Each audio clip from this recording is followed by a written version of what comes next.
Selamat malam kelas jaringan komputer. Dalam video kali ini saya akan menyampaikan materi berupa subnetting yang tentunya tidak bisa terlepas dari materi-materi sebelumnya. Oleh karena itu saya juga akan menyampaikan terlebih dahulu materi mengenai IP dan subnet mesh. Oke, langsung kita mulai.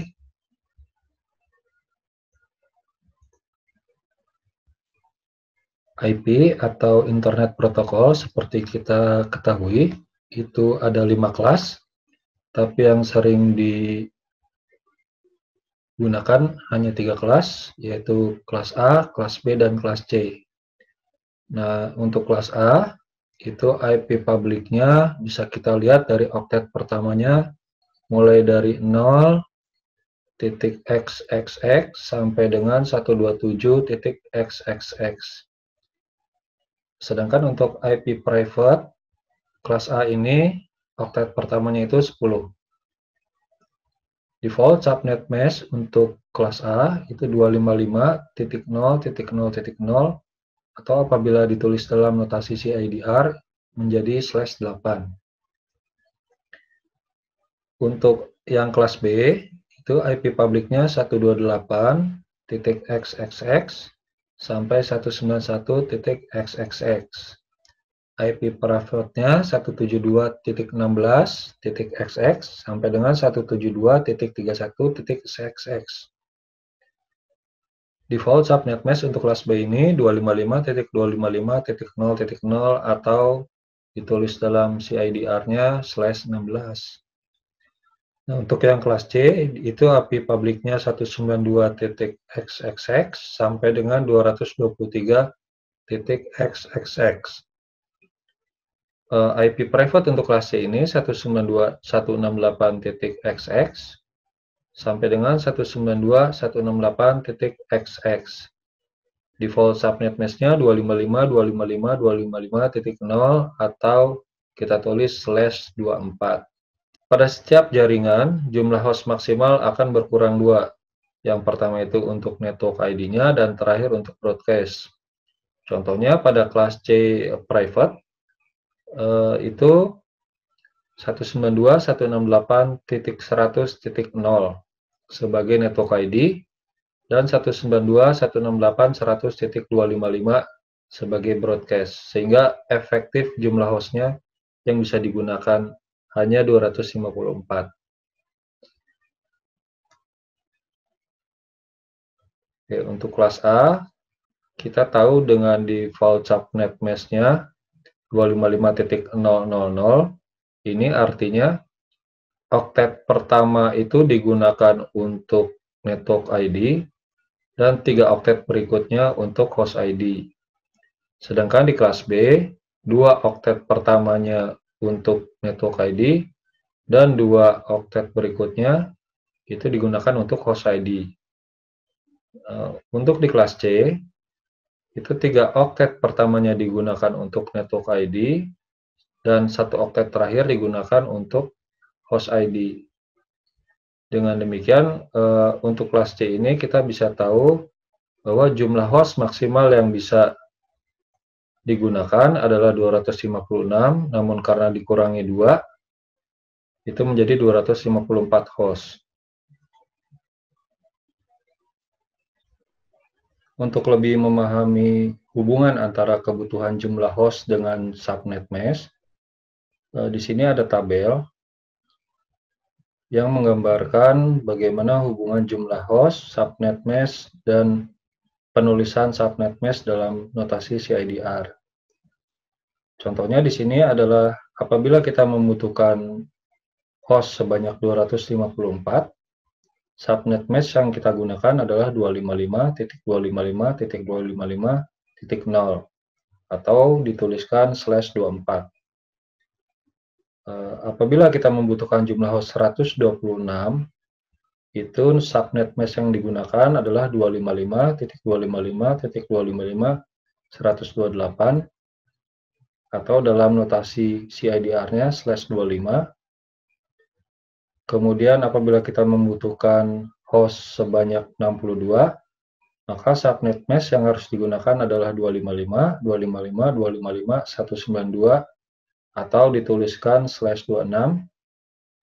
Kemudian seterusnya sampai apabila kita membutuhkan jumlah host 2, maka subnet mesh-nya adalah 255, 255, 255, 252 atau dituliskan /30.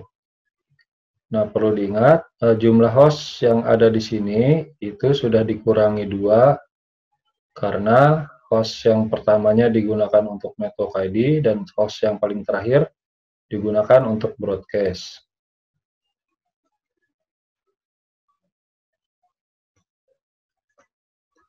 Nah, sebagai ilustrasi agar lebih mudah dipahami, misalnya di sini ada sebuah institusi atau perusahaan yang terdiri dari 2 gedung dengan masing-masing 50 host per gedungnya.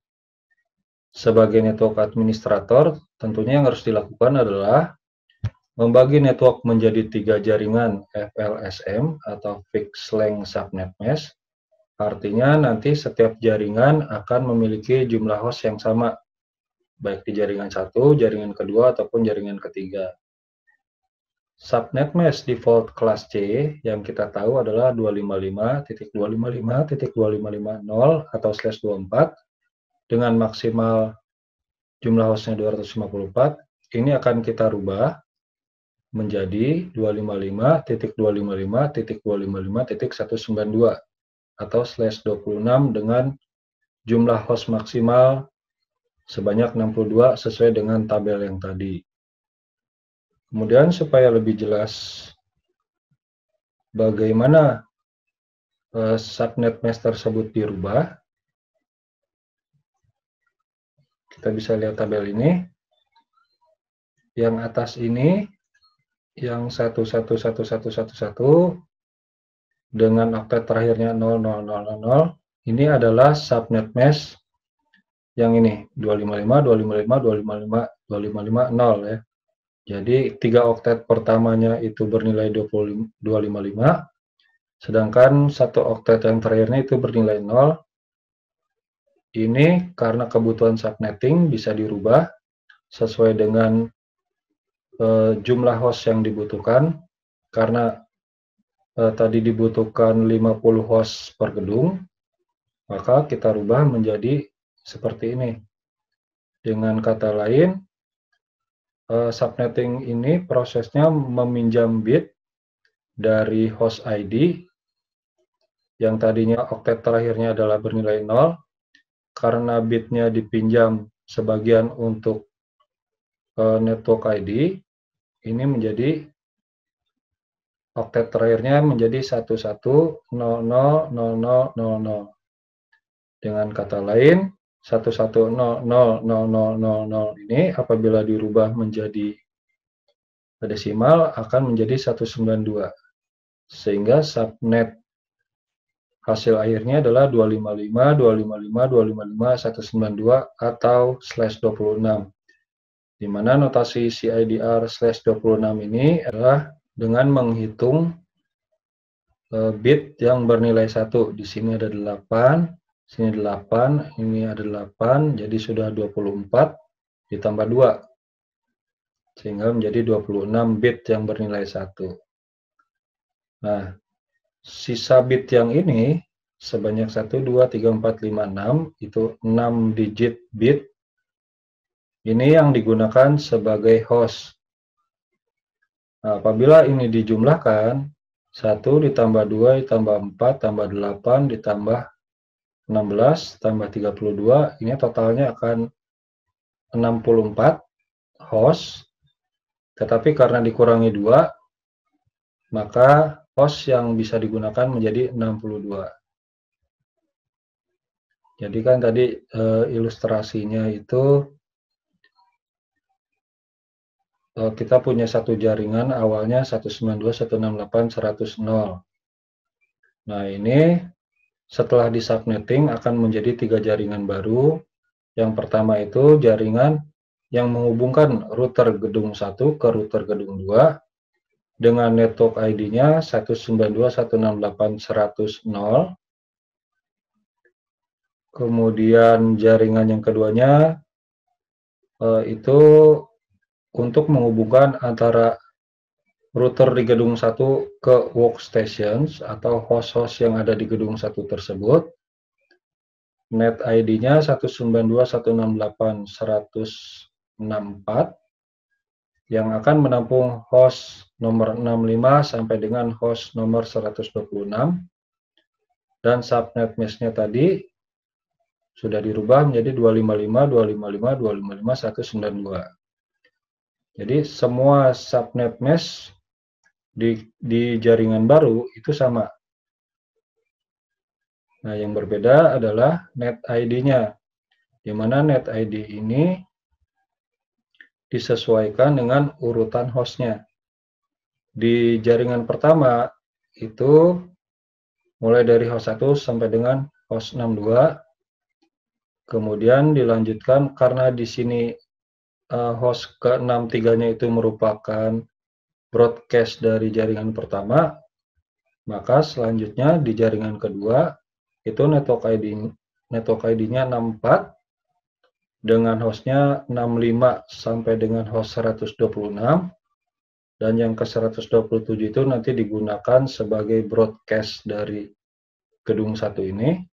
Maka di jaringan ketiga itu menghubungkan antara router di gedung 2 dengan workstation di gedung 2 dengan network ID-nya 192.168.100.128, jadi kelanjutan dari jaringan sebelumnya.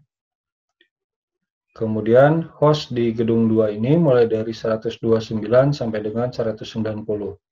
Subnet mesh-nya sama karena semuanya dibagi rata sebanyak 50 host. Kemudian di sini juga tersisa untuk cadangan apabila nanti ada gedung baru dengan network ID 192.168.192. Jadi kelanjutan dari jaringan sebelumnya. Di sini di jaringan sebelumnya hostnya 129 sampai 190, dan yang 191 itu merupakan broadcast dari router yang ada di gedung 2. Sehingga di sini di jaringan baru nanti apabila dikembangkan ada gedung baru, itu nomor hostnya 193 sampai 254 dengan subnet mesh yang sama. Jadi kalau digambarkan, ini adalah gedung 1, kemudian ini ada gedung 2. Di gedung 1 sini ada router, karena ini router. Di gedung 2 juga ada router.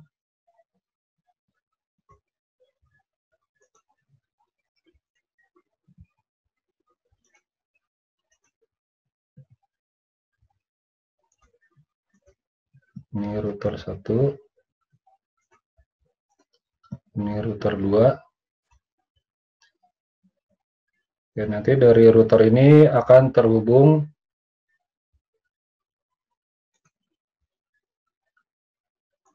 dari router gedung 1 ini akan terhubung ke router gedung 2. Kemudian dari router gedung 1 juga akan terhubung ke workstation yang ada di gedung 1 ya. Tentunya di sini ada switch dulu.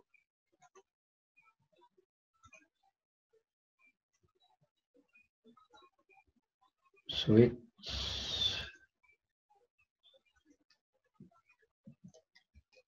Dari switch ini baru nanti terhubung ke workstation yang ada di gedung 1.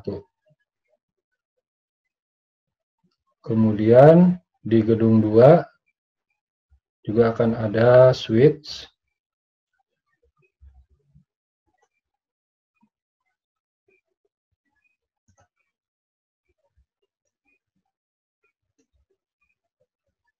yang akan terhubung ke misalnya workstation. Tadi workstation-nya ada 50 ya.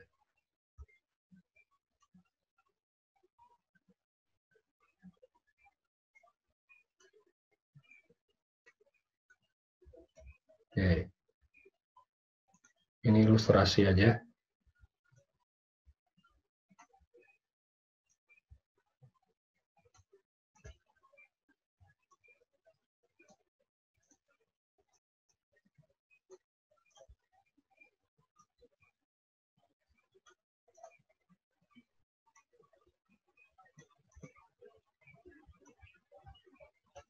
Gitu.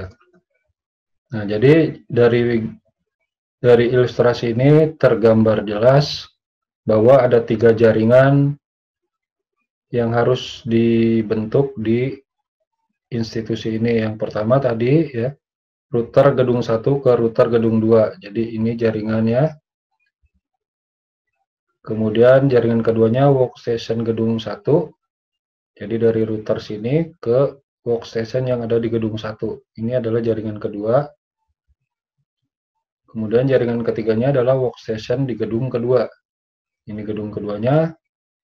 Jadi dari router ke gedung kedua, ke workstation yang ada di gedung kedua, ini merupakan jaringan ketiga.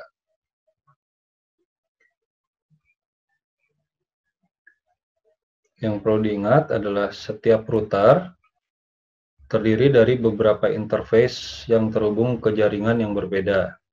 Jadi setiap interface pada router itu akan terhubung ke jaringan yang berbeda. Kalau di router ada misalnya 4 interface, nah setiap interface-nya akan terhubung ke jaringan yang berbeda. Interface 1 itu ke jaringan A misalnya. Interface yang keduanya ke jaringan B, dan seterusnya. Nah, setiap interface tersebut kita anggap sebagai sebuah host di dalam jaringan tersebut yang memiliki tugas sebagai penerus informasi paket data dari sumber ke tujuan. Jadi apabila host di dalam jaringan tersebut akan mengirimkan data, itu tentunya pertama disampaikan dulu ke interface yang ada di router. Nah, interface tersebut kita istilahkan sebagai gateway. Gateway tersebut harus diberi IP juga. IP-nya boleh berapa saja selama dalam cakupan jaringan tersebut. Nah, biasanya itu IP pertama diberikan untuk gateway ya. Misalnya di jaringan 192.168.100.0 itu kita boleh memberikan IP kepada gateway 192.168.101. Nah, artinya di dalam menghitung jumlah host, ini juga harus memperhitungkan gateway sebagai host, tidak hanya workstation saja.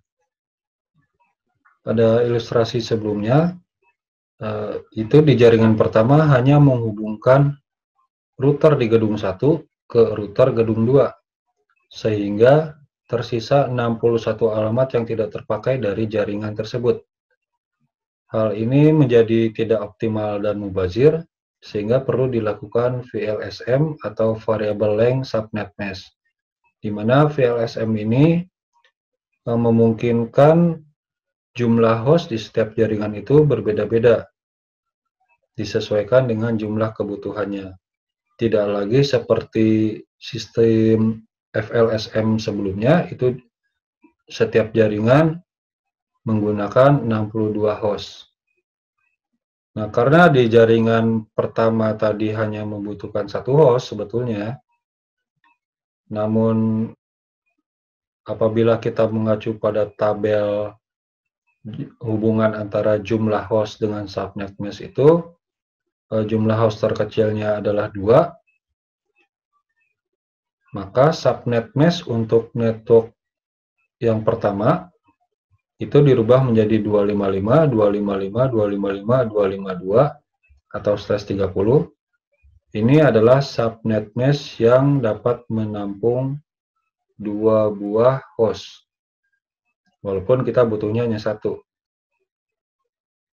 Nah, untuk net ID-nya dari jaringan pertama itu tetap ya tidak berubah 192.168.100.0. Nah, nanti di jaringan yang kedua ini network ID-nya berubah karena urutan hostnya sudah berubah juga. Di jaringan kedua itu akan berubah menjadi 192.168.100.4. untuk menampung host nomor 5 sampai 66. Nah, nanti yang host ke-67-nya itu merupakan broadcast, sehingga di jaringan ketiga urutannya sudah menjadi 192.168.168 untuk menampung host 69 sampai 130. Subnet mesh di jaringan kedua dan di jaringan ketiga ini tidak berubah karena jumlah host yang ditampung sama, yaitu sebanyak 62 host. Jadi subnet mesh-nya tidak berubah. Jadi jelas hubungan subnet mesh itu berkaitan erat dengan jumlah host yang dibutuhkan. Sedangkan untuk network ID ini berhubungan erat dengan urutan nomor host. Nah, kemudian dari ketiga jaringan baru yang tersebut ternyata masih ada sisa sejumlah 120 host yang bisa digunakan.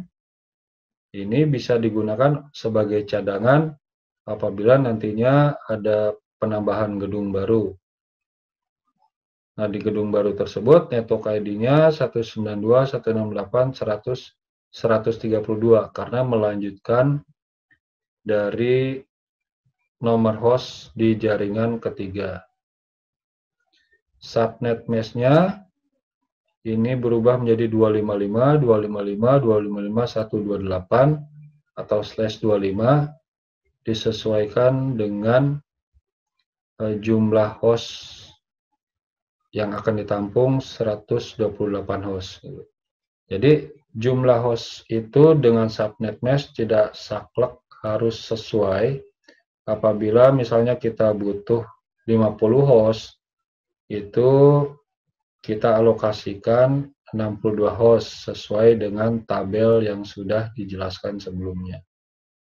Apabila kita butuhnya 254 host, ya sudah jelas harus dibuat subnet mesh-nya untuk 254 host. Apabila kita butuhnya 200 host, tetap subnet mesh-nya untuk 254 host atau /24.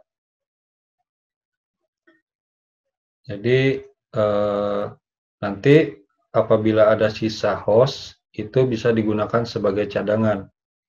Tadi contohnya kita butuhnya 50, tapi kita alokasikan 62. Artinya akan ada 12 sisa IP yang bisa digunakan untuk cadangan apabila ada penambahan host baru di jaringan tersebut.